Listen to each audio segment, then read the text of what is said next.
प्रिय छात्रों, सप्रेम नमस्ते। आप स्वस्थ होंगे, खुशहाल होंगे। मैं भगवान से ये आशा करता हूँ कि आप हमेशा स्वस्थ रहें, खुशहाल रहें और आपको ज़्यादा से ज़्यादा भगवान बुद्धि दे, ताकि आप अपने जीवन में इस प्रकार खुशी जाहिर करते हुए आप अपनी ऊंचाइयों और अपनी मंजिल को छुएं।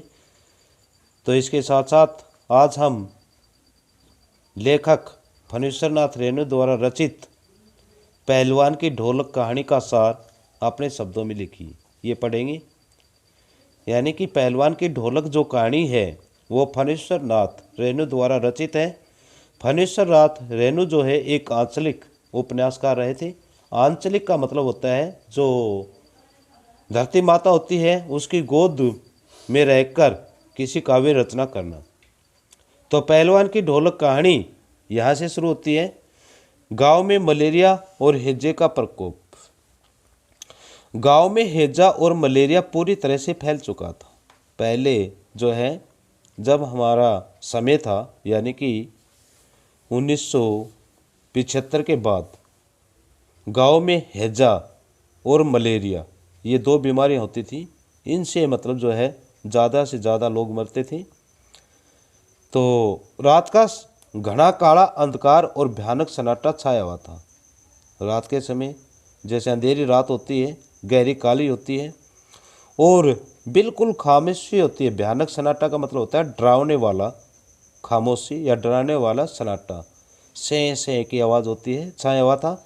भले ही वह अमावस्या की काली रात थी, यानी कि ये अमावस्या जो होती है, पूर्णिमा अमावस्या जो होती है, 15 दिन जो चांदनी रात होती है और 15 दिन अंधेरी काली रात होती है। तो ये अमावस्या के दिन की बात होती है। लेकिन आकाश में तारे चमक रही थी। पास ही जंगल से गीदड़ों और उल्लुओं की डरावनी आवाज़ आ रही थी। यानी कि जो जंगल है जैसे खेत खलिहान, उनमें से गीदड़ पहले होते थे। ये उल्लू अब भी आपको इक्के दुक्के देखने को मिल जाते हैं। तो गीदड़ों तथा उल्लुओं की डरावनी आवाज़ें सुनाई दे रही थी। उनकी आवाज़ों से रात का सन्नाटा भंग हो रहा था। यानी कि रात का सन्नाटा जो था वो समाप्त हो रहा था। गांव की झोपड़ियों में लेटे हुए मरीज, पहले जो थे पक्के मकान नहीं होते थे, झोपड़ियाँ होती थी फूस पलड़े की। तो झोपड़ियों में ही जो है आदमी जो है मनुष्य जो परिवार होता था वो अपना गुजारा करता था। तो गांव की झोपड़ियों में लेटे हुए मरीज हरे राम, हे भगवान कहकर ईश्वर से सहायता मांग रहे थे। बच्चे अपने निर्बल कंठों से, निर्बल का मतलब है कमज़ोर कंठों से, यानी कि जो डरते डरते होते हैं वो कमज़ोर होते हैं, कमज़ोर कंठों से माँ माँ कहते हुए रो रहे थे। जब भी किसी मनुष्य को चोट पहुँचती है तो वह माँ को ही पुकारते हैं। तो माँ माँ कहकर वो रो रहे थे। भयंकर सर्दी में कुत्ते राख की ढेरिया, यानी कि सर्दी जो थी वो ज़बरदस्त पड़ रही थी। जनवरी का महीना था। जनवरी के महीने में कड़ाके की सर्दी होती है। तो कुत्ते राख की डेयरियों पर जो अलाव जलाते हैं, अलाव का मतलब होता है जो आँच जलाई जाती है और उससे उठने वाली जो लो होती है उसे अलाव बोलते हैं, और उससे जो राख बढ़ती है, कुत्ते जो है राख की ढेरियों पर अपने शरीर सिकोड़ कर लेटे हुए थे। राख से जो होते हैं कुत्तों को गर्मी मिलती है, गर्मी मिलने के कारण उसकी सर्दी दूर हो जाती है। रात्रि का यह वातावरण बड़ा भयावह डर लग रहा था। रात्रि का इस प्रकार का वातावरण देखकर हर मनुष्य डर रहा था। लेकिन लुट्टन पहलवान की ढोलक, लुट्टन एक पहलवान होता था, वह अपनी ढोलक रात हो या दिन नियंत्रण बजा रहा था। चटधा, उसकी ढोलक से क्या आवाज़ निकलती थी? चटधा गिड़धा, चटजा गिड़धा, अर्थात आजा भिड़ जा, आजा भिड़ जा। बीच बीच में चटाक चटधा, यानी उठाकर पटक दे, उठाकर पटक दे। इसी ढोलक के सारे लोग रात के जाड़े को काट लेते थे। यानी ढोलक जैसे बजती थी उससे जो संगीत निकलता था लोग उसकी आवाज़ को सुनकर काट देते थे। दूसरा हमारा है, ये तो थी पहला। दूसरा हमारा है बाल्यावस्था में लुट्टन का विवाह। लुट्टन जो पहलवान था उसका बाल्यावस्था में, पहले जो थे विवाह शादी जो थे वो बचपन में ही कर दिया करते थे। यानी किसी की 5 साल की, किसी 7 साल की, किसी 9 साल की, किसी 11 साल की, बस किसी की 12 साल की। आजकल जो है हमारे हरियाणा सरकार ने जो है 18-21, यानी कि लड़कियों की शादी जो है 18 और लड़के की शादी 21 वर्ष की होने के बाद ही की जाती है। तो लुट्टन की शादी बचपन में ही हो गई थी, यानी कि 9 वर्ष का होते होते उसके माता पिता का देहांत हो गया था। जैसे लुट्टन की शादी 5 वर्ष में हो गई, तो 9 वर्ष का जैसे वो हुआ तो उसके माता पिता का देहांत हो गया। देहांत का मतलब उसके माता पिता चल बसे। सास ने ही उसका पालन पोषण किया। सास ने लुट्टन को पाला पोसा, यानी कि उसको खिलाया और बड़ा किया। वह अक्सर गाय चराने जाता। लुट्टन क्या काम करता था? गाय चराने जाता था, ताज़ा दूध पीता था। जैसे गाय के थनों में से दूध सीधा ही पी लेते थे, और खूब व्यायाम करता था और एक्सरसाइज व्यायाम करता था।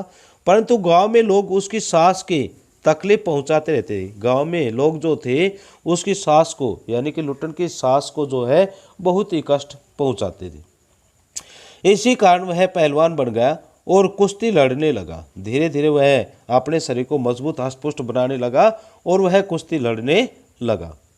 धीरे धीरे वह आसपास के गांव में नामी पहलवान बन गया था। परंतु उसकी कुश्ती ढोल के साथ जुड़ी थी, यानी कि जैसे ढोल बजता था तो उसमें जोश आता था, और जोश आता था तो वो अपने दांव पेच करके मतलब जो है कुश्ती लड़ता था।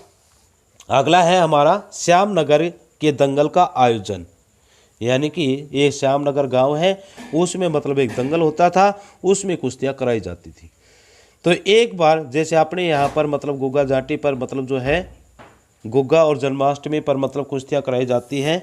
बड़े बड़े मेले लगते हैं, उनमें मतलब जो है पहलवानों को इनाम दिया जाता है। इसी प्रकार वहाँ पर भी श्यामनगर एक गांव होता है, उसमें एक दंगल होता है। दंगल का मतलब खुला मैदान आयोजन होता था। एक बार श्यामनगर में दंगल का आयोजन हुआ, यानी कि कुश्तियों का प्रोग्राम हुआ। लुट्टन भी दंगल देखने चला गया। लुट्टन जो है उस दंगल को कुश्ती देखने के लिए चला गया। इस दंगल में चांद सिंह नामक पहलवान अपने गुरु पहलवान बादल सिंह के साथ आया।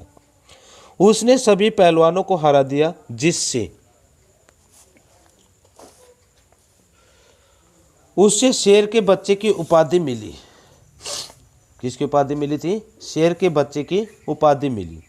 किसी पहलवान में यह हिम्मत नहीं थी कि वह उसका सामना करता। श्यामनगर के राजा चांद सिंह को अपने दरबार में रखने की सोच ही रहे थे। श्यामनगर के जो राजा थे चांद सिंह, क्या नाम था? चांद सिंह। एक नंबर में पूछा सकता है श्यामनगर के राजा का जब क्या था? चांद सिंह को अपने दरबार में रखने की सोच ही रहे थे। इसी बीच लुट्टन ने चांद सिंह को चुनौती दे डाली, यानी कि जो पहलवान था, नामी गामी पहलवान था, उसको लुट्टन ने चुनौती दे डाली। लुट्टन ने अखाड़े में अपने लंगोट लगाकर, यानी कि जो अखाड़ा होता है कुश्ती लड़ने का, उसमें सबसे पहले पहलवान जो होते हैं लंगर यानी कि लंगोट कसते हैं, तो अपने लंगोट लगाकर किलकारी भरी। लोगों ने उसे पागल समझा। जब वह लंगोट लगाकर मैदान में निकला और किलकारी मारी तो लोग ये समझने लगे कि ये तो पागल है। कुश्ती शुरू होते ही चांद सिंह को चुनौती दे डाली। चांद सिंह को मतलब क्या है? चुनौती दे डाली। कि कहने का अर्थ क्या है कि आजा, मैं तेरे को बिल्कुल नहीं छोड़ूंगा। चांद सिंह लुट्टन पहलवान पर बाज की तरह टूट पड़ा। जैसे बाज आपने देखा होगा कि किसी पर आक्रमण करता है तो बड़ा भयंकर आक्रमण करता है, तो इसी प्रकार चांद सिंह लुट्टन पहलवान पर बाज की तरह टूट पड़ा। यह देखकर राजा साहब ने कुश्ती रुकवा दी। राजा साहब डर गए कि कहीं लुट्टन को मतलब जो है मारने दे, तो यह देखकर राजा साहब ने कुश्ती रुकवा दी और लुट्टन को समझाया कि वह चांद सिंह की कुश्ती न लड़े, क्योंकि लुट्टन जो था चांद सिंह से कुछ हल्का था। इधर भी राजा साहब ने मैनेजर और सिपाहियों ने उसे बहुत समझाया, लेकिन लुट्टन ने कहा कि यदि राजा साहब उसे लड़ने की अनुमति नहीं देंगे तो वह पत्थर पर अपना सिर मार मार कर मर जाएगा, क्योंकि लुट्टन को अपने ऊपर बहुत ज़्यादा विश्वास था और वह इस कुश्ती में मतलब जो है अपनी पराजय यानी कि हार का मुंह नहीं देखना चाहता था। अंत में कुश्ती लड़ने की आज्ञा दे दी। लुट्टन की विजय। ढोल ने धाक धिना तिरकट तिना की आवाज़ दोहराई, यानी कि ढोल बजता रहा और उससे धाक तिना तिरकट तिना की आवाज़ दोहराई। लुट्टन ने इसका अर्थ यह लगाया कि चांद सिंह के दाव को काटकर बाहर निकल जा, यानी कि ढोल की जो आवाज़ थी उससे मतलब लुट्टन ने यह समझा कि चांद सिंह जो दाव लगा रहा था उसको काटकर मतलब उसको चित कर दे। सचमुच लुट्टन बाहर निकल गया और उसने चांद सिंह की गर्दन पर कब्जा कर लिया। ढोल ने अगली आवाज़ निकाली, चटाक चट धा, अर्थात ऊपर पटक दे, उठाकर पटक दे, उठाकर पटक दे। अब ढोलक ने धा गिड़ गिड़ वह बहादुर की ध्वनि निकाली। लूटन जीत गया। लोग माँ दुर्गा, यानी कि जब कोई कार्य सफल होता है तो हम अपने देवी देवताओं को मतलब जो है पूजते हैं। लोग माँ दुर्गा, महावीर तथा राजा श्यामानंद की जय जयकार करने लगे। लूटन ने श्रद्धापूर्वक ढोल को प्रणाम किया और फिर राजा साहब को गोद में उठा लिया। राजा साहब ने लूटन को शाबाशी दी और उसे हमेशा के लिए अपने दरबार में रख लिया। तो ये था मतलब आपके उसमें परीक्षा में जो होता है, मेरे यहाँ पर पाठ का सार पढ़ाने का अर्थ ये था कि आपकी परीक्षा में जो होता है वह 4 नंबर का प्रश्न आता है और मैंने यहाँ पर 4 ही पॉइंट उठाए हैं। इसमें आगे भी है पाठ का सार, तो आप अपनी पाठ्य सामग्री से मतलब जो है इस पाठ को पढ़ेंगे और इस पहलवान की ढोलक कहानी का पूरी कहानी जान पाएंगे। मुझे पूर्ण आशा है कि आप इतना समझ गए होंगे। अगर फिर भी किसी प्रकार की कोई समस्या होती है तो प्रिय छात्रों, आप मेरे से कभी भी किसी प्रकार संपर्क कर सकते हैं। धन्यवाद। जय हिंद, जय भारत।